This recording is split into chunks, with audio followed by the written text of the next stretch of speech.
नाजरीन अस्सलाम वालेकुम रहमतुल्लाहि व बरकातहू। पेश है ATV का खुसूसी प्रोग्राम रूबरू। इस प्रोग्राम में हम मुख्तलिफ़ सियासी, इल्मी, अदबी, मज़हबी शख्सियात को आपसे रूबरू करवाते हैं और मुख्तलिफ़ उन्वानात पर गुलबर्गा शहर की अहम शख्सियात से गुफ्तगू होती है। आज के इस प्रोग्राम में हमारे साथ मौजूद हैं गुलबर्गा के सीनियर कारपोरेटर रहे और नेशनल लीग के कायद रहे जनाब मिर्ज़ा काजिम बेग साहब। मिर्ज़ा काजिम बेग साहब 26 साल से कारपोरेटर की हैसियत से बेमिसाल खिदमात अंजाम दे रहे हैं। वो 3 मरतबा कारपोरेटर मुंतखब हुए और गुलबर्गा सिटी कारपोरेशन की ज़ैली कमेटियों अकाउंट एंड ऑडिट के 2 मरतबा चेयरमैन भी रहे। उन्होंने अपनी सियासी अवामी ज़िंदगी का आगाज़ मुस्लिम लीग से किया और फिर बाद में नेशनल लीग में रहे और इसी तरह वो अपनी सियासी वाबस्तगी से बुलंद होकर अवामी खिदमात को अंजाम दे रहे हैं। आज हम उनसे एक तजुर्बेकार कारपोरेटर होने की हैसियत से गुलबर्गा सिटी कारपोरेशन के इंतखाबात के बारे में गुफ्तगू करेंगे और गुलबर्गा सिटी कारपोरेशन के इंतखाबात में क्यों ताख़िर हो रही है और अब जब इंतखाबात होने जा रहे हैं तो हलकों की, वार्ड्स की दर्जाबंदी की गई है, कैटेगरीज़ का ऐलान किया गया है, तो क्या इसका मुस्लिम हलकों पर भी असर पड़ सकता है, नई दर्जाबंदी का, नई कैटेगरी का, और फिर गुलबर्गा सिटी कारपोरेशन में किस तरह के कारपोरेटर्स का इंतखाब होना चाहिए और मौजूदा जब इंतखाबात होंगे तो उनका इंतखाबी मंजरनामा क्या होगा और आज़ाद कारपोरेटर्स के इंतखाबात से क्या असरात मुरत्तिब होते हैं। इस तरह के सवालात हम मिर्ज़ा काजिम बेग साहब से करेंगे। तो काजिम बेग साहब, आपका इस प्रोग्राम में इस्तकबाल है। अस्सलाम वालेकुम जी, सबसे पहले हमारे नाजरीन को ये बताएं कि गुलबर्गा सिटी कारपोरेशन के इंतखाबात में कितने अरसे से नहीं हुए हैं। मैं मौजू पे आने से पहले सबसे पहले बताना चाहूँगा जी कि आज जो शहर के हालात के ऊपर, शहर के सियासी मंजरनामे पे जो बहस होने जा रही है जी, आपके जो भी सवालात होंगे, जो भी मामलात होंगे जी, मैं पूरी ईमानदारी से, जी, गैर जानिबदारी से जी, अवाम के सामने आपके मीडिया के थ्रू जी, तजिया रखने की कोशिश करूँगा। जी, इस मौके पर मैं अल्लाह के साथ साथ जी, ATV का भी शुक्रिया अदा करता हूँ कि उसने जी, इस संजीदा मसले पर जी, मुझसे राय हासिल करने की जो कोशिश की है जी, उसका सही फायदा अवाम और शहर को हो, मेरी ये ख्वाहिश रहेगी। जी। तो कितने अरसे से इंतखाबात नहीं हुए हैं ये? पिछले जो अवाम जनरल इलेक्शन जिसको कहते हैं 3 साल 3 माह का अरसा मुकम्मल हो चुका है अवाम अपने नुमाइंदों को इलेक्ट करके। अच्छा, यानी गुलबर्गा सिटी कारपोरेशन के इंतखाबात ना होकर 3 साल 3 माह का अरसा। 3 माह का ये बहुत तवील अरसा है, बहुत बड़ी ताख़ीर है। तो इसकी वजह क्या है? इंतखाबात ना होने की बहुत बड़ी ताख़ीर है, तो इसकी वजह कई क्या? वजूहात में जी, एक अहम वजह यह है कि सियासी कायदीन, खासकर शहर के मुंतखबा MLAs और MP की अदम दिलचस्पी अच्छा, और उनकी अपनी ज़ाती मफाद परस्ती। जी, अब टेक्निकली भी इसमें कुछ वजूहात पैदा हुए हैं साथ ही साथ, जी, और जो मौजूदा वबा कोरोना है जी, ये भी एक सबब है उसका। जी। तो इसमें बाज़ वार्ड्स की कैटेगरीज और दर्जाबंदी को लेकर भी लोग हाई कोर्ट तक गए हैं, तो कानूनी वजह भी है किसकी बताई जा रही है ताख़ीर की? देखिए, हमारे हिंदुस्तान का जो कानून है उसमें बहुत सी गुंजाइशें हैं कि कोई भी अननेसेसरी भी कोर्ट को जा सकता है, उसका जो है ना वो लोग फायदा उठा रहे हैं जिसका अवाम को नुकसान उठाना पड़ रहा है। जी, जी। तो अब जब जैसा कि आपने बताया कि गुलबर्गा सिटी कारपोरेशन के इंतखाबात 3 साल 3 माह से नहीं हुए, तो इतने तवील वक्फे के दौरान जब बॉडी ना हो और इंतखाबात ना करवाए जाएं, तो क्या कमिश्नर को कोई इख्तियारात हैं कि वो कारपोरेशन को चलाए या बॉडी के बग़ैर गुलबर्गा सिटी कारपोरेशन का बजट पेश किया जाए या तरक्याती काम अंजाम दिए जाएं? तो किस तरह इसमें KMC एक्ट में इस सिलसिले में क्या रहनुमाई है? आप सीनियर कारपोरेटर हैं तो आप इस बारे में रोशनी बेहतर तौर पर मैं समझता हूँ कि डाल सकते हैं। देखिए, जिस तरह जमहूरी निज़ाम में अवाम जी। वोटर्स जी। और लीडर्स या उनके मुंतखब नुमाइंदों का चोली दामन का साथ होता है, दोनों एक दूसरे से जुदा कभी नहीं हो सकते जी। उसी तरह कॉरपोरेशन में एक अथॉरिटी है, इम्प्लीमेंटिंग अथॉरिटी, वो कमिश्नर। जी। बॉडी का वजूद हो या ना हो, उसके इख्तियारात जो कानून में दिए गए वो अपनी तरफ से एक तरह से प्रेस्क्राइब्ड हैं। बॉडी की अगर मौजूदगी रहती है तो बॉडी अवाम की जो जरूरियात हैं, जरूरियात हालात के हिसाब से बदलते रहते हैं। अवाम के नुमाइंदे अपने प्रपोजल्स पेश कर सकते हैं, उनको इम्प्लीमेंट अवाम के इंटरेस्ट में इम्प्लीमेंटेशन की कोशिश कर सकते हैं। जब मुंतखबा नुमाइंदे ही ना हो तो उनकी गैर मौजूदगी में मुंतखबा नुमाइंदों की जगह एक एडमिनिस्ट्रेटर होता है जो गवर्नमेंट सर्वेंट ही होता है। तो मेरे हिसाब में कमिश्नर और एडमिनिस्ट्रेटर में कोई डिफरेंस नहीं है, मगर एडमिनिस्ट्रेटर जो रूल करते हैं एज ए बॉडी रूल करते हैं, उनका खते अवाम से कोई ताल्लुक नहीं रहता। इस बुनियाद पर मैं नहीं समझता कि अवाम के जरूरियात और बेसिक जो रिक्वायरमेंट और कारपोरेशन जो एक इस निजाम में, सिस्टम में, किसी मुल्क में एक बहुत अहम ये रोल अदा करता है। बेसिक रिक्वायरमेंट जिसको बोलते हैं, बेसिक एमिनिटीज जिसको बोल सकते हैं, वो अगर अवाम तक सही तरह से पहुंचना है तो अवाम के मुंतखबा नुमाइंदों का होना बेहद जरूरी है। तो ये इस दौरान जो इतना बड़ा वक्फा है, तो अवाम तक ये बहुत बड़ी शिकायत है, आम शिकायत है कि कारपोरेशन का कमिश्नर हो या स्टाफ हो, अवाम से किसी तरह राब्ते में नहीं है, उनके मसाइल किस तरह हल हो। तो क्या कोई एक तरह की एडवाइजरी कमेटी वगैरह बनाने की गुंजाइश थी? इन 3 सालों में एक एडवाइजरी कमेटी बनाई जाकर अवाम, चूंकि जो कारपोरेटर्स हैं उन साबिका कारपोरेटर्स को लेकर कमिश्नर को काम करना चाहिए था। बेशक कुछ सोशल वर्कर्स कमिश्नर से मिलने की जुस्तजू कर रहे हैं, एडमिनिस्ट्रेटर से मिलने की कोशिश कर रहे हैं, लेकिन चूंकि आईएएस ऑफिसरों का नेचर बहुत अलग होता है, उनका एटीट्यूड बहुत अलग होता है। मैं जानता यहाँ तक कहूँगा कि आईएएस ऑफिसरों का नेचर एरोगेंट होता है। ऐसे में सोशल एक्टिविस्ट या पॉलिटिकल एक्टिविस्ट वो लोगों से बार बार नहीं मिल सकते, इसलिए जो है ना हमारे मसाइल हल होना बहुत मुश्किल होता है इन एब्सेंस ऑफ बॉडीज। जहां तक आपका सवाल है कि भाई कोई एडवाइजरी कमेटी, गवर्नमेंट को चाहिए और एक्ट में प्रोविजन है अंडर सेक्शन 99 ऑफ 6 कि वो जो है ना एक एडवाइजरी कमेटी कॉन्स्टिट्यूट करे, जिसकी तादाद जो है ना 15 से 25, कम से कम 15 और ज्यादा से ज्यादा 25 हो। अगर ये एडवाइजरी कमेटी बनती है तो किसी हद तक, क्योंकि वो एक इलेक्टेड बॉडी नहीं होती, अपॉइंटेड बॉडी होती है, अवाम के मसाइल की नुमाइंदगी हो सकती है, तरीके से हो सकती है। कमिश्नर को भी चाहिए था, अगर वो चाहते तो एक एडवाइजरी कमेटी बनाते, क्योंकि वो अवाम के राब्ते में ही नहीं है।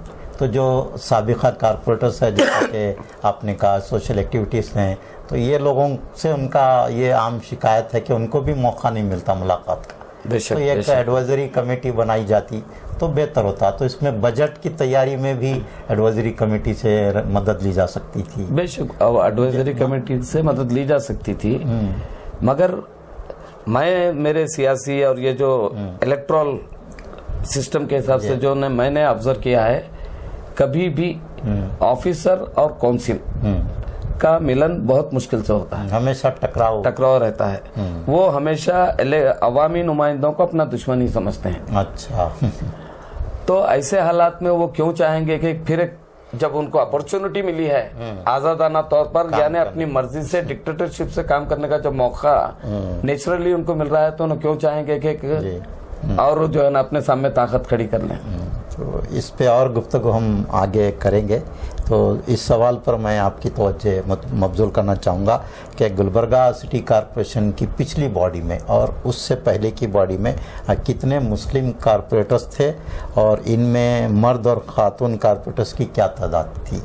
देखिए, जब से कॉरपोरेशन का वजूद अमल में है, सिटी कॉरपोरेशन जी महानगर पालिका जिसको बोलते हैं, जब से बनी है, ये 96 में अमल में आया।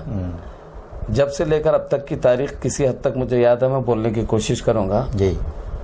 हमेशा से मैं समझता हूँ 23 से 25 मुस्लिम कॉर्पोरेटर जीत कर आए हैं। जुमला कॉर्पोरेटरों की तादाद 55 रही है जी। खासकर इससे पहले की बॉडी में 24 का तो मुझे अच्छी तरह याद है जी। पिछली बॉडी में 23 मुस्लिम कॉर्पोरेटर जीत कर रहे थे, जिसमें 9 खवातीन और 14 मर्द हजरात मुंतखब हुए थे। अब जबकि गुलबर्गा सिटी कॉर्पोरेशन के वार्ड्स की नई दर्जाबंदी हुई है और कैटेगरीज का ऐलान हुआ है, ये कहा जा रहा है कि वार्ड्स की इस दर्जाबंदी और कैटेगरीज से मुस्लिम कॉर्पोरेटर्स की तादाद कम होगी। आपके ख्याल में क्या ये मुमकिन है? बेशक यकीनन मुमकिन है जी। वो इस तरह के जो मौजूदा हल्का बंदी हुई है, हल्का बंदी जिस टाइम हुई थी, मैं समझता हूँ कांग्रेस के मेयर थे। अच्छा। 55 कॉर्पोरेट अब चाहते तो 10 साल के और सिटी को एक्सटेंड कर सकते थे। हाँ। और जब प्रपोजल हाउस में गवर्नमेंट से आया है कुछ वजूहत से, जो है ना उस वक्त के मौजूदा मेयर, मैं नाम लेना मुनासिब नहीं समझूंगा, शहर के और खासकर शहर में मुसलमानों की भलाई या नुमाइंदगी को बढ़ाने की अगर जुस्तजू होती तो जो एक्सटेंशन एरिया इलीगली तौर पर सिटी में हैं उनको जो है ना हम इंक्लूड कर सकते थे, जिसके सबब 2-4 मुस्लिम कॉर्पोरेटर और बढ़ सकते थे। लेकिन चूंकि बॉडी का रहना इसलिए जरूरी है कि अवामी जरूरत प्रैक्टिकली फील्ड में क्या तकलीफात है, क्या जरूरतें हैं, वो अवामी नुमाइंदों को ही मालूम होते हैं, किसी ऑफिसर को ये चीजें मालूम नहीं होती। अवामी नुमाइंदे फैसला लेने के बजाय अपने मफादात की खातिर कमिश्नर को अथॉराइज करते हैं। ये अवाम से जुड़ा हुआ मसला है, एडमिनिस्ट्रेटिव मैटर नहीं है ये। ये मैटर अवाम और सियासत से जुड़ा हुआ था, अवामी खिदमत से जुड़ा हुआ था। उस वक्त के मेयर साहब को और काउंसिल को चाहिए था कि वो प्रपोजल पेश करे गवर्नमेंट को कि 5-6 कॉर्पोरेटर और बढ़ा दें। अगर 5-6 कॉर्पोरेटर और बढ़ते, डिलिमिटेशन में एरिया और इंक्लूड होता शहर का, तो जो इलीगल लीगल के जो बहस चल रही है आज शहर में, वो बहस ऑटोमेटिक खत्म हो जाती थी और शहर से 2-3 मुस्लिम कॉर्पोरेटर्स का और इंतखाब अमल में आ सकता था। तो अब कितने कॉर्पोरेटर्स कम हो सकते हैं मुस्लिम? अब मौजूदा हल्का बंदी और कैटेगरीज की बुनियाद पर आपने 23 कहा है, तो उसमें कितने कम हो सकते हैं? अब जो है मैं समझता हूँ ज्यादा से ज्यादा 22 और कम से कम 18 कॉर्पोरेटर जीतेंगे। अच्छा, आपने एक बहुत अच्छी बात कही कि हल्के बढ़ाए जाने चाहिए थे।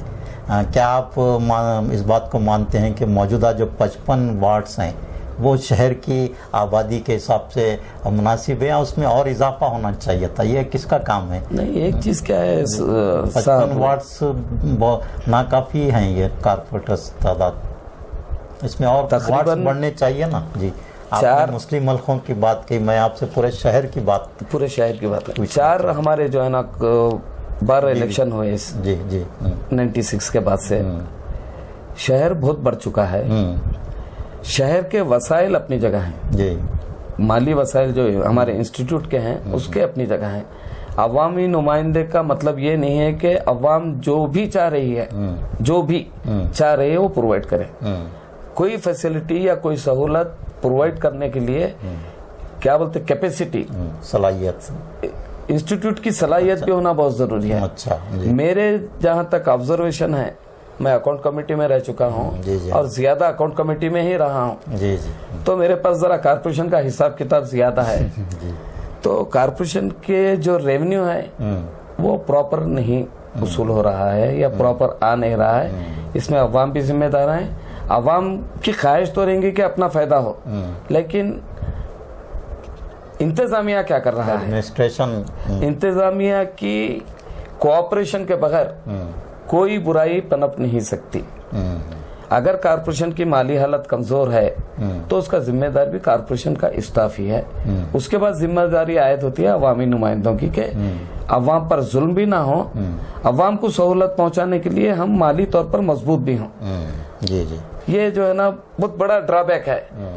कभी टैक्स बढ़ाना था, नहीं बढ़ा दिया, अवाम नाराज हो जाएंगी। भाई अवाम को जब वो रोड, सड़कें, नाली, बेसिक चीजें प्रोवाइड करना है तो हमारे पास माली ताकत होना भी बहुत जरूरी है। इसके ऊपर भी संजीदगी से 5-5, 10-10 साल टैक्स नहीं बढ़ा, एक साथ बढ़ा दिए। अब खासकर मेरा ऑब्जेक्शन इस बात पे है कि कोरोना की वबा आने के बाद से भी टैक्सेस बढ़ाए। एनआरसी के पीरियड में, एनआरसी जब से शुरू हुआ, जब से लेकर अगर आज की तारीख हम गौर करें तो 1.5 से पौने 2 साल का अरसा गुजरा। न सिर्फ गुलबर्गा शहर बल्कि पूरा हिंदुस्तान माली तौर पर परेशान है। कोई कारोबार अपनी जगह पर नहीं है, ऐसे हालात में कारपोरेशन टैक्स बढ़ाती है। ऐसे हालात में गवर्नमेंट एक ऑर्डर पास करती है कि ओपन जगहों का भी टैक्स इंक्लूड करो, जिसका बहुत बड़ा बर्डन होने वाला है। अभी जो फाइनेंशियल ईयर है यानी 2021-22, अगर इसके टैक्स आप भरने जाएंगे तो आपको अंदाजा होगा कि गवर्नमेंट का डिसीजन कितना जालिमाना है। मार और डबल मार है यहाँ पर। कारपोरेशन खुद टैक्स बढ़ाती है, उसके बाद गवर्नमेंट एक नया ऑर्डर लाती है कि फला फला टैक्स में आप इनहेंस करो, फला फला चीज को कैलकुलेट करो सेल्फ असेसमेंट में।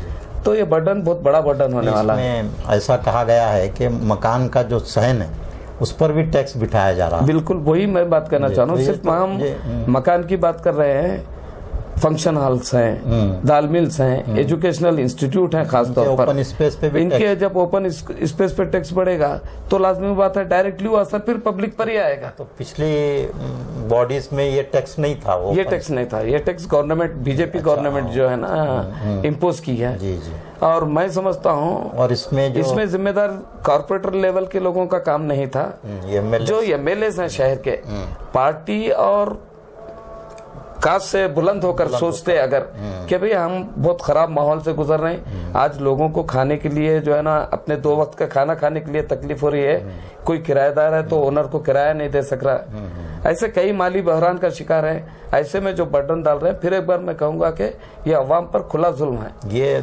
आपने बहुत अहम नुक्ते पर रोशनी डाली है कि कोविड के दौरान एक तो आप टैक्स बढ़ा दिए, फिर ये ओपन स्पेस का टैक्स, तो ये तो करके बहुत बड़ा जुल्म है। आपने बहुत सही बात कही। और इसमें बहुत सारी और भी शिकायत हैं लोगों की कि वो टैक्स रोड से कितने दूर फासले पर कितना टैक्स, इसमें भी कुछ कमर्शियल इसमें भी बहुत सारी ज्यादतियां की गई है। क्या है ये रजिस्ट्रार ऑफिस जी एक डिस्ट्रिक्ट की बॉडी होती है। वो लोग जो है ना एरियाज का रेट फिक्स करते हैं जिसमें पब्लिक रिप्रेजेंटेशन है। ये पब्लिक रिप्रेजेंटेटिव्स अगर प्रॉपर काम करते हैं तो गवर्नमेंट से जो ऑर्डर आया उसको भी रोक सकते थे। और जो यहाँ पर जो डिस्ट्रिक्ट में जो बॉडी है ये लैंड वैल्यू फिक्स करने की, उसमें भी आप रिप्रेजेंटेशन है, एमएलएस, एमपीज, एमएलसीज। तो ये लोग वहाँ पर हमारे जो मौजूदा हालात के हिसाब से क्या मुनासिब है, क्या हकीकत है, क्या हकीकत नहीं है, देखकर अगर सीरियसली 24 आवर्स पब्लिक के ताल्लुक से और सिस्टम के ताल्लुक से सोचते हैं तो ऐसी नाइंसाफी नहीं होती। अब ये अवामी बॉडी ना होने से सिटी कॉर्पोरेशन में ऐसे हालात पैदा हुए और बहुत ज्यादा माली बोझ अवाम पे पड़ रहा है, पर भी और रेसिडेंशियल पर भी पड़ रहा है। बेशक। तो अब जबकि इंतखाबात होंगे, बॉडी बन जाएगी, तो उस वक्त इसमें कुछ बॉडी को कमी पेशी करने का इख्तियार रहेगा क्या? इख्तियार आफ्टर ऑल गवर्नमेंट को है। तो इसमें तो यहाँ पे बॉडी का जो रोल रहता है, बॉडी के इलेक्टेड नुमाइंदों में ये सलाहियत का होना जरूरी है कि वो अवाम पर किस तरह के मसाइल आयद हो रहे हैं, उसको किस तरह सॉल्व करना। पहले तो मसाइल को समझना, मसाइल को हल करने के लिए गवर्नमेंट को प्रपोजल देना, रिक्वेस्ट करना। गवर्नमेंट अगर मानती है ठीक है, नहीं मानती है तो एजिटेशन है, कोर्ट है, ये रास्ते हैं। तो उसके जो नुमाइंदे इलेक्ट होते हैं उनकी ऑब्लिगेटरी जिम्मेदारी होती है कि वो इन चीजों पर गौर करें। तो कुछ राहत दे सकते हैं, बिल्कुल दे सकते हैं। मैं जहाँ तक समझता हूँ अगर संजीदा कोशिश की जाए, अपने शख्सी जाती मफादात से बुलंद होकर अगर आप करना चाह रहे हैं तो इस जमहूरी निज़ाम में कोई चीज़ नामुमकिन नहीं है। जी, आपने हर बार जाती शख्सी मफादात पर जोर दिया अपनी गुफ्तगू में, तो इसी को लेकर मेरा अगला सवाल है कि पिछले जो कॉरपोरेशंस हुए हैं बॉडीज़, उसमें बाज़ कारपोरेटर्स अवाम के शहर के मफादात में काम करने वाले होते थे, लेकिन इधर चंद सालों से ऐसे कारपोरेटर्स दिखाई नहीं दे रहे। अब तो आने वाली बॉडी में पता नहीं किस तरह के कारपोरेटर्स मुंतखब होंगे। तो आप हमारे नाजरीन को या फिर गुलबर्गा शहर के शहरियान को क्या पैगाम देना चाहेंगे कि किस तरह के नुमाइंदों को कारपोरेटर्स को मुंतखब करें, शहर की ज़रूरत के एतबार से, अवामी सहूलियात के एतबार से किस तरह के कारपोरेटर्स का इंतखाब होना चाहिए? अवाम को चाहिए कि सब में पहले अब उम्मीदवारों का, ख्वाहिशमंद हजरात का कैरेक्टर, उनका जज्बा, उनके वादे, उनकी सोच उनके सामने होती है। पार्टियों की मसलियत एक अलग होती है नुमाइंदों को डिक्लेयर करने की, उसी तरह आजाद उम्मीदवारों की एक अपनी सोच होती है। आफ्टर ऑल फैसला जमहूरियत में अवाम ही को करना है। मैं एक मोटी मिसाल से फिर अपने बात को कंटिन्यू करूंगा। जैसी प्रजा वैसा राजा। अच्छा। जैसी प्रजा रहेगा वैसा राजा रहेगा। और नुमाइंदा अवाम का आईना होता है। अवाम का आईना होता है जी। तो ऐसे हालात में अवाम की ये जिम्मेदारी है कि इलेक्शन के वक्त तो झूठे वादे किए जा सकते हैं। इलेक्शन का बहुत बड़ा जो है ना खुशनुमा एजेंडा आपके मैनिफेस्टो आपके सामने आ सकता है। हिंदुस्तान आजाद होकर 70 साल से ज्यादा का अरसा गुजर चुका है। तमाम पार्टियों के एजेंडे वादे आप जानते हैं। उसके बाद अहम रहता है आपके सामने आने वाला नुमाइंदा, उम्मीदवार के ऊपर अगर आप उसके कैरेक्टर, उसके सोच, उसकी इसको अगर सोचते हैं तो आपको भी कुर्बानी देना पड़ता है अवाम को, वोटर्स को। वो कुर्बानी ये है कि झूठे वादों में ना आए। सब में पहली बात कुर्बानी ये है कि अपने शख्सी मफादात को बालाए ताक, शख्सी व वक्ती मफादात को बालाए ताक रखें, तो मुस्तकबिल की फिक्र करें। वोटर्स मैच्योर्ड होता है। फिर एक तबका ऐसा होता है जिसको अपने से ज्यादा अपनी नस्ल की फिक्र होती है। अपने से ज्यादा अपनी नस्ल की फिक्र होती है। तो सियासत में इलेक्टेड नुमाइंदे जो भी फैसले करते हैं, जो भी पॉलिसीज बनाते हैं, फ्यूचर में उसका ज्यादा बेनिफिट होता है। अगर हम अपनी नस्ल के लिए कुछ बेनिफिट के लिए अच्छा महफूज मुस्तकबिल चाहते हैं तो मैं समझता हूँ वो कारपोरेशन हो या असेंबली हो या पार्लियामेंट हो, अच्छे से अच्छे नुमाइंदों को चुनना चाहिए। ये अवाम की जिम्मेदारी है। तो आपने ये बहुत अच्छी बात कही कि सिर्फ कारपोरेटर्स को ही नहीं, MLAs को ही नहीं, बल्कि वोटर्स को भी कुर्बानी देनी पड़ेगी। तो हमारा जो इंतखाबी निज़ाम है, इलेक्शन का जो सिस्टम है, वो सिर्फ इस तरह का है कि उसमें एक्टिव और अच्छे लोग मुंतखब होना बहुत मुश्किल है। उसमें हुआ ऐसी क्या हिकमत अमली होनी चाहिए? खुद आपके साथ मुतअद्दिद मरतबा ऐसा हुआ है कि आप एक तजुर्बेकार कारपोरेटर होते हुए कई बार कारपोरेशन में दाखिल नहीं हो सके, और आप जैसे तजुर्बेकार कारपोरेटर्स कारपोरेशन में अब तो मैं समझता हूँ पिछली बॉडी में तो दिखाई नहीं दिए। तो आने वाले इसमें तो नौजवान नस्ल बहुत ज्यादा जोश में है। देखिए, हम तो आप क्या ऊपरी सियासत से हटकर हम सिर्फ बल्दी सियासत के ऊपर अगर बात करें, सियासत पे ही बात कर रहा हूँ मैं। तो मैंने जैसा कि आपको कहा कि पार्टियों का और आजाद उम्मीदवारों का अपना एक एजेंडा होता है। उसके तहत तो नुमाइंदों को वो अवाम के सामने पेश करते हैं। पार्टियों की मजबूरी है, अवाम की मजबूरी नहीं है। नुमाइंदा उम्मीदवार अवाम की मजबूरी नहीं है। अवाम अपनी जरूरियात के हिसाब से जो भी नुमाइंदे को वोट दे रहे हैं, सबसे पहले कॉन्फिडेंस रखें उसके ऊपर।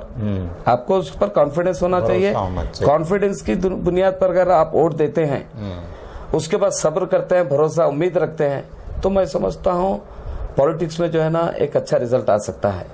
मगर हो रहा है कि डे बाय डे कभी जात पात की सियासत आती है, कभी पार्टियों की सियासत, पॉलिटिकल पार्टीज की सियासत आती है, घरानों की। आज जो है ना मैं जहां तक समझ रहा हूँ डे बाय डे पिछले इलेक्शनों से अब के इलेक्शन को अगर हम कंपेयर करें तो पैसे का इस्तेमाल और ताकत का इस्तेमाल अहम मौजू बना है। पॉलिटिकल पार्टीज का जो नजरिया है अवामी खिदमात को लेकर वो बालाए ताक रखा गया है। हर पार्टी का, कोई भी, इवन मैं समझूंगा बीजेपी भी इस मुल्क के तमाम अवाम की खिदमत का मकसद जाहिर कर पार्टी का वजूद अमल में है। चाहे वो कांग्रेस हो, दल हो या MIM हो, जो भी सियासी जमात रजिस्टर्ड हुई है उसका मेन मोटो क्या रहा है? अवामी खिदमत, मुल्क की फलाह व बहबूदी। लेकिन सियासत में हर रोज एक ताकत ऐसी इन्वॉल्व हो गई है जिसके पास मसल पावर और मनी पावर है, वो लोगों को तरजीह दी जा रही है पार्टियों में। और मैं समझता हूँ वो अवाम की जहनियत को देखकर वो तरजीह दी जा रही है। जमहूरी निजाम में अवाम ही राजा है, अवामी नाखुदा है। अगर मैं कहूँ तो अवामी नाखुदा है। या जमहूरी निजाम में अवाम का फैसला ही इस मुल्क के जमहूरी निजाम की तहफ़्फ़ुज़ की जमानत है। लेकिन बेग साहब आपने बहुत अच्छी बात कही, आवाम में शऊर बेदार करने के लिए भी कोई फोरम होना चाहिए, जैसा कि बहुत सारे इंतखाबात के सामने वोटर्स फोरम, ये फोरम आ जाते, वो सिर्फ शख्सियात को या जमातों को फायदा पहुंचाने का काम करते हैं। मैं समझ रहा हूँ ये आपकी बात सही है। जी। कुछ लोग सियासत में social activist, political activist, political parties के रिप्रेजेंटेटिव बन के जो बैठे हैं, वो अवाम को, कौम को धोखा नहीं दे रहे, अपने आप को धोखा दे रहे हैं, अपने घर के साथ नाइंसाफी कर रहे हैं। वो सलाहियतें नहीं है, अपना वक्त वहां पे जाया कर रहे हैं। वो वक्त में जो है ना, आप अपने घर की, अपने बाल बच्चों की तरबियत या उनकी सहूलत के लिए काम कर सकते हैं। लेकिन क्या जुनून है, मेरे को समझ में नहीं आया, क्यों हम पहले अपने आप को नहीं पढ़ते। ये सब में बड़ी जो है ना फैक्टर है। दूसरी चीज, इलेक्शन जब आता है, खासकर मैं गुलबर्गा असेंबली इलेक्शन की बात करूंगा, पॉलिटिकल पार्टीज को बाला-ए-ताक रखेंगे हम। अदर कैंडिडेट्स की भी बात नहीं करेंगे, मुस्लिम कैंडिडेट की बात करेंगे। मैं चूंकि शुरू में बोला हूं, मैं जो भी बोलूंगा ईमानदारी से बोलने की कोशिश करूंगा। वो ईमानदारी ये है कि जब आपको किसी एक एमएलए को मुंतखब करना है, तो होना ये चाहिए था कि किसी जेंट्स का इंतखाब करते, मर्द का इंतखाब करते। औरत की सलाहियत हमारे जो नेचुरल सिस्टम के खिलाफ है, मर्द से कम है। हमारी मजबूरी नहीं थी मोहतरमा, मोहतरमा हमारी मजबूरी नहीं थी, जेंट्स को चुन सकते थे। अब वहां पर क्या बात आ गई, वोट आपस में तकसीम हो जाएंगे और जो है ना हमारी सीट किसी और को चले जाएगी। मैं समझता हूँ ये सिस्टम बहुत गलत है। हम कैंडिडेटों तक अगर हम ऐसा सोचेंगे तो क्या इस मुल्क से हिंदू मुसलमान अलग हो सकते हैं? नहीं हो सकते। इसमें आपने जो मसला उठाया है, इसमें वोटर से ज्यादा कुछ लोग, मैं अल्लाह माफ करे, वो लोगों को भी राह रास्ते लाए जो सियासी दलाल जिसको कहते हैं। और ये गुलबर्गा में क्या है कि बल्कि हर जगह है, एक सियासत भी घरानों से चल रही है। वही मैं अक्सर मेरे बातों में, स्टेटमेंटों में आप देखे होंगे, मैं शख्सी वाबस्तगी, मजहब को तो हम छोड़ो नहीं बोल सकते, शख्सी वाबस्तगी, सियासी वाबस्तगी, मफादात, जाती मफादात की वाबस्तगी से बुलंद होकर सियासी फैसला ले, तो वैसा नहीं हो रहा, वैसा नहीं हो रहा। तो इसके लिए एक तंजीम का होना बहुत जरूरी है। जिस तरफ इशारा करिए, चंद लोगों की मफाद परस्ती, इसमें ना शहर का कोई फायदा था, न शहर के अवाम का कोई फायदा, चंद अफराद खुद के फायदे के लिए ये मुसल्लत कर दिया। और एक बात मैं ईमानदारी से बताऊंगा आपके इस सवाल पर, इलेक्शन से पहले का माहौल बहुत अलग था। खमरुल इस्लाम साहब बहुत अच्छी लीडरशिप थी जी। उनकी लीडरशिप को सोच के मैं अपने कारोबार को कुर्बान करके उनके साथ जुड़ा। बहुत अच्छी जो है ना पर्सनैलिटी थी, बहुत अच्छे जज्बा था, ख्यालात थे। कहीं ना कहीं बैकडोर से, जो हमको नहीं मालूम था, कुछ एजेंट्स जो आज भी वो अलग अलग शक्लों में हमारे सामने आते रहते हैं, उनकी मजबूरी की वजह से उन्होंने पार्टी बदले। उसके बाद जो है ना पार्लियामेंट को गए, वहां पर की ठाट बाट लोगों की देखकर जो है ना वो मिली फिक्र से जरा दूर होते गए। उसके जिम्मेदार भी हमारे कुछ जिम्मेदारान हैं शहर के। तो ऐसे हालात में क्या हुआ कि खमरुल इस्लाम साहब गए, उसके बाद खमर साहब का इंतकाल हो गया, नए नए तंजीमें किसी और को उभारे। उसके बाद जब मैडम को टिकट फाइनल हुई, तो एक ग्रुप ऐसा आगे निकला कि इनकी जीत में ही हमारी बका है, वरना हमारी बका नहीं है। होना ये चाहिए था कि किसी मुस्लिम नुमाइंदे, मर्द नुमाइंदे को अगर जिताते तो आज जो मसाइल हैं वो इससे कई गुना ज्यादा बेहतर हो सकते थे। खमरुल इस्लाम साहब की क़यादत और उनके बाद जो खिलाफ पैदा हुआ, उस पर हम एक और आपसे गुफ्तगू करेंगे। ये बहुत अहम मौजू है। अब मैं आपसे ये जानना चाहूँगा कि आज़ाद कारपोरेटर्स का मुंतखब होना गुलबर्गा सिटी कारपोरेशन के लिए कितना फ़ायदामंद है, शहर के मफादात और शहरियों के लिए, या नुकसानदेह है? कारपोरेशन में बहुत सारे आज़ाद कारपोरेटर्स के ग्रुप भी रहे हैं, और उसमें तो एक मैं समझता हूँ अकेला आज़ाद कारपोरेटर मेयर भी गालिबन मुंतखब हुआ है। तो ये आज़ाद कारपोरेटर्स के रोल पे आपकी क्या राय है?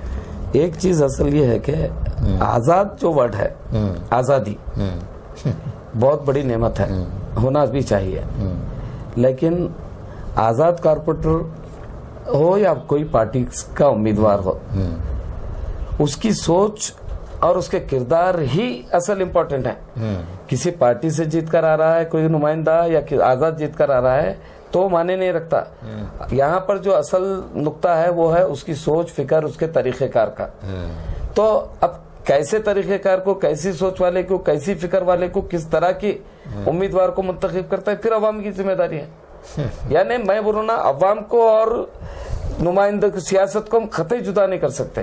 तो आज़ाद कारपोरेटर, फिर आज़ाद कारपोरेटर पिछली बॉडी खास तौर पे हमने देखा है, पिछली बॉडी में आज़ाद कारपोरेटर अपने मफादात को ही तरजीह दिए हैं, कभी कोई अवामी एजेंडा उनके सामने नहीं रहा। अब ये अक्सर ऐसा होता है कि किसी पार्टी की टिकट नहीं मिलती है तो वो आज़ाद उम्मीदवार कैसे सिलेक्शन लड़ता है, मुंतखब होने बाद फिर उसी पार्टी में चले जाता है। हाँ, बेस वो नहीं होना चाहिए। कोई पार्टी टिकट नहीं थी इसलिए आज़ाद हुआ नहीं। ये जो शख्स हमारी नुमाइंदगी की दावे ये करने के लिए हमारे सामने में पेश हो रहा है, क्या वाकई वो हमारा मसला हल करने के काबिल है, उस बुनियाद पर आप अपने वोटों का इस्तेमाल करना चाहिए। पार्टी या आज़ाद है इस बुनियाद पर नहीं, सोच पर, उसकी कैपेसिटी के बुनियाद पर। मैं देखा हूँ कि कुछ आज़ाद कारपोरेटर्स को मैं जानता भी हूँ जो रहे हैं, तो उन्होंने बहुत अच्छा काम किया है। और मेरा तो ये कहना है कि वो पार्टी कारपोरेटर से भी उन्होंने अच्छा कारकर्दगी का मुजाहरा किया है। हालांकि उनकी तादाद बहुत कम रही है, लेकिन वो एक मिसाली कारपोरेटर बनकर रहे हैं। बेशक 2 मियाद मेरे नेशनल लीग का अकेला कारपोरेटर, आप समझिए आज़ादी, मेरे को कोई पार्टी की बंदिश नहीं थी जी। ये मेरे कैरेक्टर पर गया, मैंने अवाम के सामने खिदमत पेश की। अब सही की गलत की वो अवाम फैसला करेगी और अवाम का फैसला ही फाइनल नहीं है, इसके बाद भी हमारा एक फैसला बाकी है। अच्छा, मैं समझता हूँ उसका फैसला ही फाइनल फैसला है। तो बेग साहब ये बताइए कि अब गुलबर्गा सिटी कॉर्पोरेशन के इंतखाबात होने जा रहे हैं, तो इसमें सियासी जमातों, कांग्रेस है, जेडीएस है, बीजेपी है, अपने कितने कारपोरेटर मुंतखब करेंगे, या फिर अभी एमआईएम भी इंतखाबी मैदान में कूद चुकी है, पर तोल रही है कॉर्पोरेशन इलेक्शन से अपनी मुजाहरा करने का, तो एमआईएम क्या सिटी कॉर्पोरेशन के इंतखाबात में अपनी ताकत मनवा सकती है? आपको अंदाज़ा है कि इस बार गुलबर्गा सिटी कॉर्पोरेशन का इंतखाबी मंजरनामा किस तरह का होगा? समय पहले आज गुलबर्गा कॉर्पोरेशन में जी मेरे नज़रिए के हिसाब से 4 पार्टियों के बीच जो है ना कड़ी टक्कर होने वाली है। अच्छा, 4 पार्टियां जी। नंबर 1 पर है भारतीय जनता पार्टी, नंबर 2 पे है कांग्रेस पार्टी, नंबर 3 पे है एमआईएम, नंबर 4 पे आएंगी जनता दल। अच्छा, ये पूरे शहर की बात कर रहा। अब जहां तक मुस्लिम हलकों की हम बात करेंगे जी, तो मुकाबला एमआईएम वर्सेस कांग्रेस होने वाला है। अच्छा, अब जनता दल कोई अच्छे कैंडिडेट को पेश करती है तो जनता दल भी मुकाबले में है, आ सकती है, उसको हम नजरअंदाज नहीं कर सकते। जनता दल को, जनता दल भी एक ताकत है, जनता दल का शहर गुलबर्गा में एक रिकॉर्ड है, उसको नजरअंदाज नहीं कर सकते। मगर मुकाबला जो होने वाला है एमआईएम वर्सेस कांग्रेस मुस्लिम हलकों में मुकाबला होने वाला है। लेकिन एमआईएम का जहाँ तक ताल्लुक है, वहाँ भी उम्मीदवारों का जो इंतखाब होता है उनका अपना एक तरीक़ेकार है, तो वो वैसे स्ट्रांग उम्मीदवार रहेंगे जो कांग्रेस का मुकाबला कर सके। हाँ, ये बात फिर यहाँ पर एक टेक्निकल बात ये आ रही है, मैंने जो ऑब्जर्व किया है, जो आजकल मार्केट में या सियासी हलकों में जिस तरह की गुफ्तगू हो रही है, कांग्रेस के पास जितने भी उम्मीदवार हैं कांग्रेस के या कांग्रेस टिकट के जितने भी दावेदार हैं, सिटिंग कारपोरेटर्स ही रहेंगे कांग्रेस के, बेशक सिटिंग कारपोरेटर रहेंगे और जितने भी उम्मीदवार रहेंगे वो पूरे फाइनेंशियली साउंड उम्मीदवार। अब अगर एमआईएम भी वही नजरिए के हिसाब से काम करती है तो फिर कोई मतलब हालात के अच्छे होने की हम उम्मीद नहीं रख सकते। नो डाउट सियासत में पैसा जरूरी हो गया है, लेकिन अगर पैसे को ही सब बेस बनाकर जो है ना पार्टियां टिकट देती है, और कोशिश अब हमको एमआईएम को खासकर पर कोशिश करना है अपने वजूद का एहसास दिलाना है या वजूद को जाहिर करना, उसके लिए उसको बहुत सी चीजें करना पड़ेगा। ऐसे हालात में अगर उसकी शुरुआत ही गलत तरीके से होती है तो फिर सब्स्टिट्यूट की जरूरत क्या है? तो ऑलरेडी सेटल्ड है, सिस्टम सेटल्ड है। हम एक रेवोल्यूशन चाहते हैं, अगर एमआईएम एक रेवोल्यूशन चाहती है, क्योंकि एमआईएम की अगर हम क्या कहते हैं उसकी बुनियाद पर अगर हम एमआईएम हो या कोई और मुस्लिम तंजीम हो, सियासी जमात हो, उसके अखराज व मकासद पर जाते हैं तो ये सिर्फ एक सियासी जमात नहीं है, पहली बात। दूसरी बात, एमआईएम है, एसडीपीआई है, डब्ल्यूपीआई, मुस्लिम लीग है, ऐसे कई जमातें मुस्लिम जमातें हैं, होना भी चाहिए। लेकिन इसके वजूद का मकसद क्या है, सबसे अहम है। इसके वजूद का मकसद ये है कि हमारे सामने सियासी नाम नया सेकुलर सियासी जमातें हुकूक देने में नाकाम हो चुकी है, खासकर मुसलमानों के हुकूक देने में नाकाम हो गई हैं। तो ये जो सियासी मुस्लिम सियासी तंजीमें हैं, खासकर एमआईएम, ये एक सियासी तंजीम ही नहीं बल्कि मिल्ली तंजीम भी है। मिल्ली तंजीम का मतलब ये हुआ कि हमको अल्लाह के बताए हुए दीन के हिसाब से दुनियावी तमाम मामलात को करना है, जिसमें सियासत भी एक अहम शेगा है। अब अगर एमआईएम बीजेपी की तरह जो है ना पैसा खर्च करके ताकत के इस पे उम्मीदवारों को जिताना चाहती है, या कांग्रेस का जो है ना नकल करती है, तो मैं समझता हूँ ऐसे हालात में किसी और पार्टी की जरूरत ही नहीं है। आपने जो अभी कई पार्टियों के नाम लिए, एमआईएम है, इंडियन यूनियन मुस्लिम लीग है, या फिर डब्ल्यूपीआई है, एसडीपीआई है, तो फिर जेडीएस है, तो इतने सारी जमातों के मुस्लिम उम्मीदवार मुस्लिम हल्कों में ठहरेंगे, तो सामने उनके कांग्रेस का उम्मीदवार होगा, तो वोटर्स जाहिर है सोचेगा कि इतनी जमातों में से कोई भी तो मुंतखब होने वाला नहीं है, मुंतखब तो कांग्रेस ही होनी है, क्यों ना उसको वोट दिया जाए, तो इसका फायदा कांग्रेस को ही होगा। आपके ख्याल में क्या है? निजाम की तब्दीली के लिए निजाम की तब्दीली के लिए किसी एक मशीन, लोहे की मशीन रहती, मशीन एक लोहे की रहती, उसका एक आध पुर्जा बदलने से मशीन अपना काम नहीं बदलती। मशीन को अगर मशीन से कोई दूसरा काम लेना है तो उसके पूरे निजाम को बदलना पड़ता है। अगर जिस तरह हम अवाम से मिलते हैं, अवाम से नुमाइंदों की, रिप्रेजेंटेटिव की शिकायत है, वो शिकायत से आप ऊपर उठना चाह रहे हैं तो आजमाए हुए को तो दोबारा आजमाना नहीं चाहिए। हाँ जी, वो मैं खुद भी हो सकता हूँ, आजमाए हुए को दोबारा नहीं आजमाना चाहिए। अगर वो अच्छा रहा है तो उसको बेशक तो उसको जिताना चाहिए, बिल्कुल मौका देना चाहिए, बिल्कुल देना चाहिए। तो इस बार ये भी कहा जा रहा है कि गुलबर्गा सिटी कॉर्पोरेशन का इलेक्शन जमातों या फिर कैंडिडेट्स की बुनियाद पर नहीं, काम की बुनियाद पर होगा।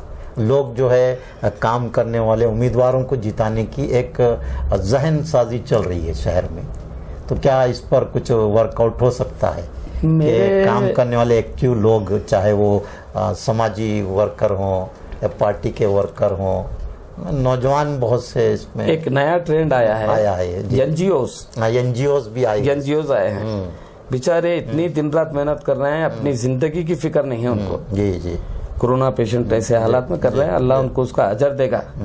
लेकिन कोई काम अगर मफाद की खातिर या अपनी पॉपुलरिटी के लिए कर रहे हैं तो वो उसका कबूल करना नहीं करना अल्लाह का इख्तियारी मामला। यहाँ तो एनजीओज का काम करके इलेक्टोरल पॉलिटिक्स या पॉलिटिकल एक्टिविस्ट बनना चाह रहे हैं तो मैं समझता हूँ मैच नहीं होता। अच्छा वो लोग सक्सेसफुल वहां पर नहीं हो सकते। ये बता के वो हासिल कर रहे हैं और जो पिछले नुमाइंदे कर रहे हैं वही काम आगे भी होने वाला है। इखलास। अब एनजीओ की मेरे हिसाब से सब में बड़ी जिम्मेदारी है इंसानियत की खिदमत, खल्क की खिदमत। जब उनका जज्बा है तो अच्छे सियासतदानों को मुंतखब करवाने के लिए अगर ये ताकत झोंकते हैं तो बहुत बड़ी तब्दीली मुमकिन है जी। यानी अच्छे कारपोरेटर्स मुंतखब कराने में अगर ये लोग एनजीओज और ये एक पॉलिटिकल फोरम भी बना है जिसमें आप भी शामिल हैं कि उसकी फिक्र है कि अच्छे उम्मीदवारों का इंतखाब लाया जाए। बिल्कुल ऐसी फिक्र का और ऐसी फिक्र रखने वालों का शुक्रिया हुआ है कि आप भी उसमें शामिल। मेरे को नहीं लगता कि कोई काम हुआ है। जमीनी सतह पर कोई काम नहीं हुआ है। सोच है लेकिन उस अमल होना चाहिए। अमली शक्ल अभी तक तो मैं जिस वो जो सोशल ऑर्गेनाइजेशन से जुड़ा हूँ, हम अमली तौर पर कोई काम नहीं कर सके, जमीनी सतह पर कोई प्रोग्राम नहीं कर सके। तो ऐसे हालात में मैं जहाँ तक समझता हूँ कि जितने भी उम्मीदवार होंगे गुलबर्गा सिटी कॉर्पोरेशन के, उनको अपना एक एजेंडा पेश करना चाहिए कि वो कॉर्पोरेटर मुंतखब होंगे तो अपने हल्के के लिए क्या क्या डेवलपमेंट वर्क करेंगे, क्या क्या मसाइल हल करेंगे। और सबसे अहम बात मैं देखा हूँ 1983 से मैं भी कॉर्पोरेशन में एक साहब ही कैसे जाता रहा हूँ, लेकिन कॉर्पोरेटर्स जो है अवाम के लिए कभी भी अवेलेबल नहीं होते। तो एक कारपोरेटर का अपना दफ्तर भी होना चाहिए। एक चीज़ ये है सर, रोज़ाना सुबह लोग उनसे मुलाकात कर सकें, एरियो में घूमना चाहिए। बहुत से लोगों की ये आम शिकायत मैं सुनता रहता हूँ कि कारपोरेटर्स आवाम के राब्ते में नहीं आते। तो इस सिलसिले में अगर कोई एजेंडा, जैसा असेंबली इलेक्शनों में एजेंडे जारी होते हैं पार्टियों के, तो कारपोरेटर जो अच्छा काम करने का शौक़ रखते हैं वो कोई अपना एजेंडा बनाकर पेश करना चाहिए। क्या कहेंगे आप इस बारे में? बेशक बनाना चाहिए एजेंडा। जी, पहले तो पार्टियों के पास कारपोरेशन का कोई एजेंडा नहीं है उनके पास। तो हमारे जब तक तीन इलेक्शन लड़ा, जीता, चौथा इलेक्शन लड़ा, हारा, कोई पॉलिटिकल पार्टी शहर के लिए इलेक्शन मैनिफेस्टो का वो जो है ना पब्लिकेशन नहीं किया। उसके बावजूद इलेक्शन हो गए, नुमाइंदे मुंतखब हो गए, मगर एजेंडा होना चाहिए। जी, फुर्सत किसे है साहब? अवाम के लिए फुर्सत किसे है? जी जी। एजेंडा तैयार करने के लिए फ्यूचर की पॉलिसी। एजेंडा क्या होता है? फ्यूचर की पॉलिसी होती है। मसाइल को जब तक आप नहीं जानेंगे, आप मसाइल के हल के लिए कोई रास्ता भी प्रपोज या तलाश नहीं कर सकते। रही बात, अगर कोई ये समझते हैं कि कारपोरेटर का काम सिर्फ नाली, मोरी, लाइट, पानी, सफाई है, नहीं। अब चूंकि रिजर्वेशन है, लेडीज भी मुंतखब करना है आपको, जेंट्स भी मुंतखब करना है। एक लेडीज की सलाहियत और एक जेंट्स की सलाहियत में जमीन आसमान का फर्क होता है। वो फर्क हमारे कॉर्पोरेटर्स, मैं जहां तक महसूस किया हूं, हल्के की तरक्की के लिए कर रहे हैं। बेशक करना चाहिए। जेंट्स भी है तो काम हो रहा है, लेडीज भी है तो काम हो रहा है। जेंट्स है तो थोड़ा काम बढ़ के हो रहा है, उसमें अच्छा चालाक हमदर्द जेंट्स और थोड़ा बढ़कर हो रहा है, लेकिन ये काम हमारा हल नहीं है। आप सरमद साहब मुझे ये बताइए, एक बार नाली बन गई, रोड बन गई, या लाइट लग गई, या बोरिंग मार दी है, पानी की सप्लाई करे, क्या वो क़यामत तक जारी रहने वाली है? नहीं, वो तो ये वक्त और हालात के साथ मसाइल उठते ही रहेंगे, करते ही रहेंगे। असल मसला ये है, ये गवर्निंग बॉडी है। ये काम देखने के लिए इंजीनियरिंग सेक्शन है, हेल्थ डिपार्टमेंट है, हेल्थ सेक्शन है, सैनिटरी इंस्पेक्टर्स हैं, सब है अपनी जगह। लेकिन गवर्निंग बॉडी क्या है? ऑफिसर्स से जो भी लैप्सेस हो रहे हैं उसको कंट्रोल करना कारपोरेटर की असल जिम्मेदारी है। कारपोरेटर की असल जिम्मेदारी है कि ऐसे ऐसे एजेंडे लाएं, जैसा कि आप बताएं, एजेंडा होना चाहिए। एजेंडा कब आता है? या तो पार्टी कोई मैनिफेस्टो जारी करे, उस पर इम्प्लीमेंट कराने की कोशिश करे, या कोई आजाद ठहर रहा है तो उसका भी अपना कोई नजरिया होना। अब हल्कों की तरक्की, अल्लाह के फजल से एक बात मैं आपके मीडिया के जरिए अवाम को बताना चाहता हूँ। मरहूम खमरुल इस्लाम साहब के वालिद साहब कॉन्ट्रैक्टर थे। उनके दौर में कुछ शहर के रोडों पे सीसी रोड तामीर हुए थे। उसके बाद ऐसा दौर चला कि डांबर रोड, कहीं फर्शियां, कहीं मतलब डांबर रोड और फर्शियों निजाम, यही सिस्टम था। कारपोरेशन में डांबर की कमी, टार जिसको बोलते हैं अपन, उसकी किल्लत की वजह से शहर में कामिश नहीं हो रहे थे। तो मैं मिसाल एक बताना चाह रहा हूँ। मैं जो है ना, एक ऐसा खराब एरिया था जहां पर पैंट उठाकर चलना पड़ता था, वैसी जगह बाई फोर्सली एक सीसी रोड मिसाल के तौर पे बना दिया। बनाने के बाद इंस्पेक्शन भी कराया ऑफिसर्स को, इस काम होने के बाद भी कराया। कमिश्नर लेफ्ट राइट करने लगे जब काम हुआ तो, बोले साहब जब तो पूरा जूते खराब करे मेरे। तो सुनिए साहब, बाज हल्के ऐसे होते हैं कि जहां पर सीसी रोड ही चल सकती है, बीटी रोड नहीं चलती। जैसा कि कहीं पानी पर्कुलेट हो रहा है, या जो है ना लो लाइन एरिया है, या हमारे शहर में इतने छोटे छोटे गलियां रोडा हैं जहां पर डांबर रोड नहीं बन सकती। अब फर्शियों का तो दौर खत्म हो गया, डांबर रोड नहीं बन सकती। वैसी जगह पर अगर हम सीसी रोड डालते हैं तो कारपोरेशन को जो है ना मेंटेनेंस बहुत आसान होता है। जब वो सीसी रोड काम करे, शुरुआत काजिम बेग से हुई, उसके बाद उससे पहले भी एक कारपोरेटर सीसी रोड बनाए थे जो आज एमएलसी हैं, सुशील जी नमोशी, जो शायद डिप्टी मेयर भी इलेक्ट हो चुके थे। उन्होंने जब कारपोरेटर बने, डिप्टी मेयर इलेक्ट हुए, तो उनके घर के पास भी शायद यही मसला था, लो लेवल एरिया था, वो अपने घर के सामने की सीसी रोड बना लिए। यानी खमरुल इस्लाम साहब के वालिद नूरुल इस्लाम साहब के बाद अगर सीसी रोड बनी तो सुशील जी नमोशी ने बना लिया। उसके बाद काजिम बेग पिछले पीरियड में जब कारपोरेटर था, अपने घर के सामने रोड नहीं बना लेकर किसी अदर जहाँ जरूरी है वहां पर काम किया। लेकिन गुलबर्गा में सीसी रोड की शुरुआत काजिम बेग की। सीसी रोड की शुरुआत होने का फायदा भी है, नुकसान भी है। सब में बड़ा फायदा ये हुआ कि डांबर रोड साल 2 साल में टूट जाती थी। सीसी रोड अगर सही तरीके से काम रहे तो 25 साल मिनिमम चल सकती। 25 साल अगर सीसी रोड चल रही तो लाजमी बात हम कोई दूसरे इलाके को डेवलप कर सकते हैं। ये टेक्निकल बातें हैं। तो इलेक्टेड नुमाइंदा पॉलिसी मेकर होता है, पॉलिसी मेकर होता है, उसमें वो सलाहियत होना चाहिए। अभी मेरे सामने कई मसाइल हैं, शहर का एनवायरनमेंट को भी हम गौर करना है। गुलबर्गा आप कभी गौर करके देखिए, गुलबर्गा जाके कलबुर्गी बना, मगर प्रैक्टिकली धूलबर्गा है। जी बिल्कुल। क्या है? धूलबर्गा। बहुत सारा फंड आने के बाद भी कोई तरक्की नहीं हुई। हम जब कारपोरेटर थे, फंड पहले 2 बॉडी में तो फंड आता ही नहीं था, यानी यहीं पे कुआं खोदना, पानी निकालना, वही पानी पीना। अब तो उसके बाद जो है ना फंड आना शुरू हुए। हम जब 3rd बॉडी में थे, 3rd बार जब इलेक्ट हुए, फंड आना शुरू हुए और माशाल्लाह बहुत फंड आए। काम हो रहा है, नहीं हो रहा है ऐसी बात नहीं, काम हो रहा है। काम में भी क्वालिटी नहीं है, और काम कहाँ जरूरी है वहां नहीं है। तो ये पूरा जो रिमार्क इलेक्टेड रिप्रेजेंटेटिव पे ही जाता है। तो बेग साहब ये बताएं कि मुस्लिम हलकों में कोई ऐसे हलके भी हैं, ऐसे वार्ड्स भी हैं जहां पर बीजेपी का उम्मीदवार मुंतखब हो सकता है? देखिए, मेरे कैलकुलेशन के हिसाब से, तजुर्बे के हिसाब से 18 से 22 कॉर्पोरेटर जीतेंगे, यानी कम से कम 18 जीतेंगे मुस्लिम हलकों में। मुस्लिम वो जमात कोई भी हो। अच्छा, 18 से 22 जब जीतेंगे तो हमारे को कम से कम 2 से 6 कारपोरेटर और 7 कारपोरेटर का फर्क पड़ रहा है। और कम होने के चांसेस, नुमाइंदगी कम होने के चांसेस पूरे हैं।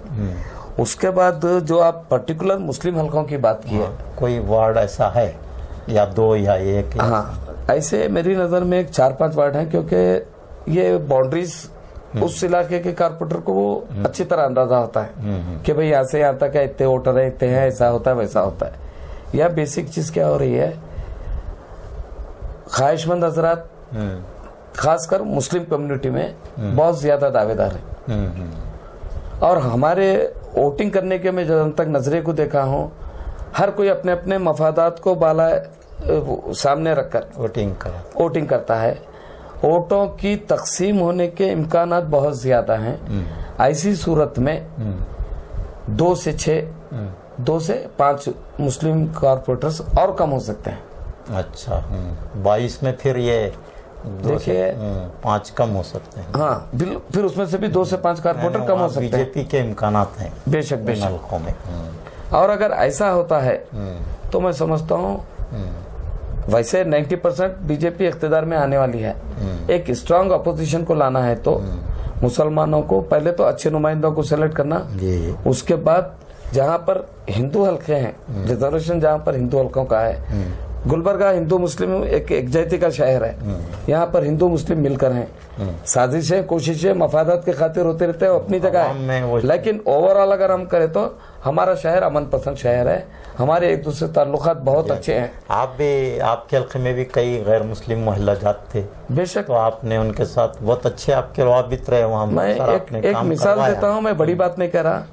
जब मैं फर्स्ट टाइम इलेक्शन में ठहर रहा था, वहाँ के हिंदू का मशवरा ये था, बेग साहब तुमको जीतना जरूरी है, तुम जैसे लोग जीतना जरूरी है, आप जनता दल कांग्रेस के चक्कर में मत पड़िए, आप नेशनल लीग से ठहरिए, हम तुम्हारे साथ हैं।